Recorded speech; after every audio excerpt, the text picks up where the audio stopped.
Ada sebuah akun, dia nggak punya nama, nggak punya muka, tapi kekuatannya luar biasa.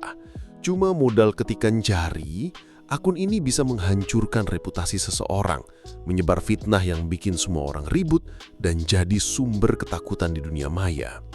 Tapi di hari lain, akun tanpa identitas yang sama bisa jadi pahlawan yang membongkar skandal korupsi miliaran, jadi suara buat mereka yang selama ini diam, dan menciptakan ruang aman di mana orang bisa bebas cerita tanpa rasa takut.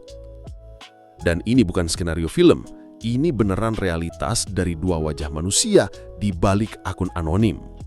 Di dunia nyata kita bisa aja jadi tetangga yang baik, teman kerja yang sopan, atau keluarga yang penyayang. Tapi begitu ada di balik layar, topeng digital ini bisa mengubah kita jadi pahlawan pembela kebenaran atau penjahat penebar kebencian. Pernah kepikiran nggak, kok bisa sih kayak gini? Apa sebenarnya yang tersembunyi di dalam diri kita yang baru keluar saat nggak ada seorang pun yang tahu siapa kita? Di video ini, kita bedah bareng-bareng sisi psikologis yang bisa bikin kita jadi pahlawan atau penjahat di dunia maya. Bagian 1. Sisi gelap. Anatomi sang penjahat. Oke, kita mulai dari sisi gelapnya dulu ya, yang kayaknya paling sering kita temuin. Kolom komentar yang isinya hujatan, akun penyebar hoaks yang bikin resah, sampai cyberbullying yang makan korban. Kenapa orang yang kelihatannya baik-baik aja bisa jadi begitu jahat pas lagi online? Jawabannya ada di konsep psikologi keren dari John Saller, namanya Online Disinhibition Effect atau efek disinhibisi daring. Gampangnya gini, ini tuh kecenderungan kita buat lepas kendali dan nggak peduli lagi sama etika sosial pas lagi online. Saat kita nggak tatap muka, nggak ada kontak mata, dan nggak ada akibat langsung yang dirasain, filter di dalam diri kita seakan-akan mati. Ada beberapa faktor utama yang memicu efek ini. Pertama, disosiasi dan anonimitas. Pas kita pakai akun anonim, kita seolah-olah misahin identitas online kita dari diri kita di dunia nyata. Semua tindakan online rasanya kayak bukan diri kita yang asli. Jadi mirip kayak main game, di mana kita nggak ngerasa punya tanggung jawab nyata atas perbuatan karakter yang kita mainkan. Kedua, faktor nggak kelihatan atau invisibility. Waktu kita ngetik komentar jahat, kita nggak lihat muka sedih, sakit hati, atau marah dari orang yang kita serang. Nggak adanya bahasa tubuh ini mematikan bagian terpenting dari interaksi manusia, empati. Gampang banget jadi jahat kan, kalau kita nggak perlu lihat langsung dampak dari kejahatan itu. Fenomena ini makin kuat karena ada yang namanya deindividuasi dalam psikologi sosial. Ini adalah kondisi di mana kita kehilangan kesadaran diri dan ngerasa jadi bagian dari kerumunan besar yang anonim. Coba bayangin supporter di stadion yang ikut teriak-teriak atau lempar botol. Padahal kalau sendirian, nggak mungkin dia berani. Nah, di internet, kerumunan itu ada di kolom komentar atau grup-grup. Rasa jadi bagian dari sesuatu yang lebih besar ini seakan ngasih pembenaran dan keberanian buat berbuat negatif. Contohnya, wah banyak banget. Kita sering lihat kan akun-akun anonim yang gerakannya kompak banget buat nyebar disinformasi pas pemilu atau bikin kampanye kebencian ke kelompok-kelompok tertentu. Kasus viral kayak akun Fufu Fafa beberapa waktu lalu jadi bukti nyata betapa ngerinya anonimitas kalau dipakai buat melempar fitnah dan nyerang tokoh publik. Ini bisa bikin polarisasi dan merusak tatanan sosial tanpa ada yang bisa dimintai tanggung jawab langsung. Buat korbannya, diserang sama sosok tanpa wajah ini bisa bikin cemas, depresi, bahkan trauma mendalam. Jadinya, anonimitas di sini malah jadi senjata buat para pengecut. Bagian 2. Sisi terang. Kekuatan sang pahlawan.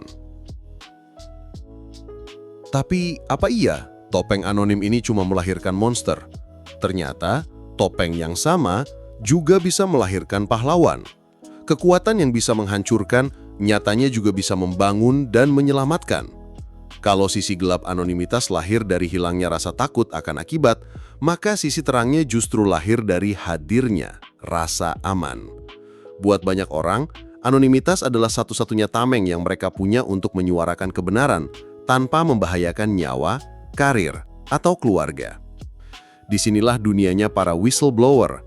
Kita lihat gimana akun-akun anonim di media sosial jadi jalan alternatif buat ngebongkar korupsi atau penyalahgunaan kekuasaan yang nggak tersentuh lewat jalur resmi. Contohnya, kasus akun anonim @fifa.voltcyber di Instagram yang viral karena membongkar puluhan dugaan kasus korupsi di sebuah kabupaten di Lamongan.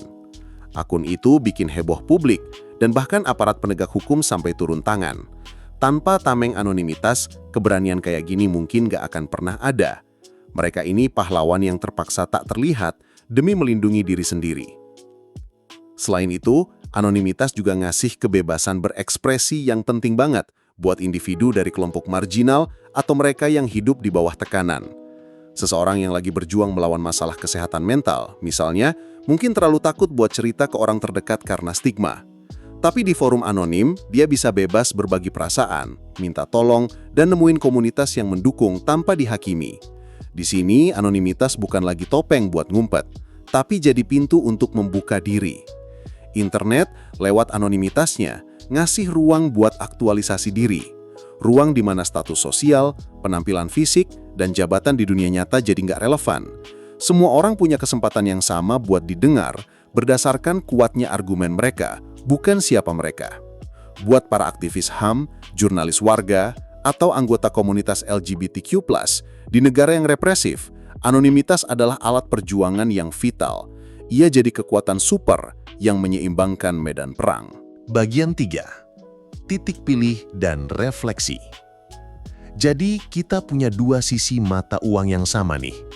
Di satu sisi, anonimitas bisa memicu kelakuan agresif dan merusak. Di sisi lain, bisa jadi alat untuk keadilan dan pemberdayaan. Ini ngebawa kita ke pertanyaan paling penting. Kalau anonimitas itu cuma alat, cuma kekuatan super yang netral, terus apa dong yang nentuin kita bakal jadi baik atau jahat pas makainya? Jawabannya ternyata bukan di teknologinya, tapi di dalam diri kita sendiri. Anonimitas itu nggak menciptakan kepribadian baru. Dia cuma membuka topeng karakter asli kita saat semua tekanan dan pengawasan sosial hilang. Ini adalah ujian terakhir buat moral kita. Ketika nggak ada yang lihat, kita milih nolong atau nyakitin. Ketika nggak ada nama yang dipertaruhkan, kita milih membangun atau menghancurkan. Pilihan itu ditentukan oleh faktor-faktor internal yang udah ada di dalam diri kita, jauh sebelum kita buka HP atau laptop. Yang pertama dan paling penting, empati. Kemampuan buat ngebayangin diri kita ada di posisi orang lain. Orang yang empatinya tinggi, bahkan saat anonim, bakal mikir 2 kali sebelum nulis komentar jahat, karena dia bisa ngebayangin sakitnya kalau ada di posisi orang itu. Sebaliknya, kurangnya empati bikin orang gampang melukai orang lain, karena yang mereka lihat cuma layar, bukan manusia.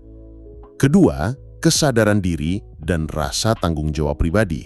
Orang yang sadar sama nilai-nilai yang dia pegang bakal berusaha buat tetap konsisten, baik di dunia nyata maupun dunia maya. Mereka paham kalau setiap tindakan, meskipun anonim, tetap punya dampak nyata. Mereka melihat anonimitas bukan sebagai izin buat berbuat seenaknya, tapi sebagai tanggung jawab yang lebih besar.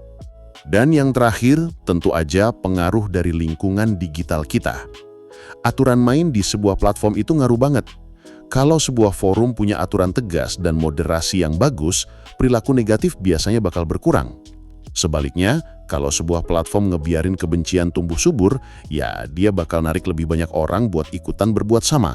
Dan akhirnya, jadi lingkaran setan kebencian. Pada akhirnya, anonimitas itu kayak cermin. Cermin yang mantulin siapa kita sebenarnya, waktu nggak ada yang ngelihat. Dia nunjukin apakah inti dari diri kita itu kebaikan yang tulus, atau jangan-jangan kebencian yang selama ini terpendam. Kesimpulan, dunia digital udah ngasih kita semua topeng. Kekuatan untuk jadi tak terlihat. Kita bisa pakai kekuatan ini untuk menyelinap di kegelapan dan menebar ketakutan.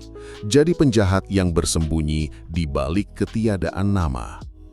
Atau kita bisa pakai kekuatan yang sama untuk jadi pahlawan tanpa tanda jasa, menyuarakan kebenaran dari balik bayangan dan membangun dunia yang lebih baik tanpa butuh pengakuan.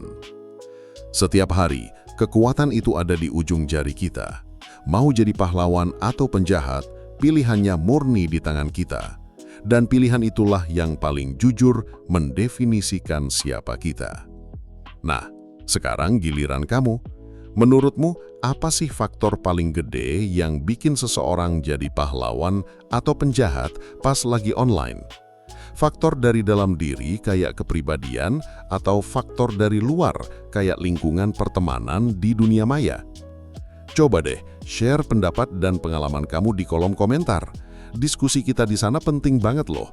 Kalau kamu ngerasa video ini ngebantu buka pikiran, jangan lupa klik like, share ke teman-temanmu, dan pastinya subscribe channel ini biar kita bisa terus kepo dan belajar bareng. Makasih udah nonton.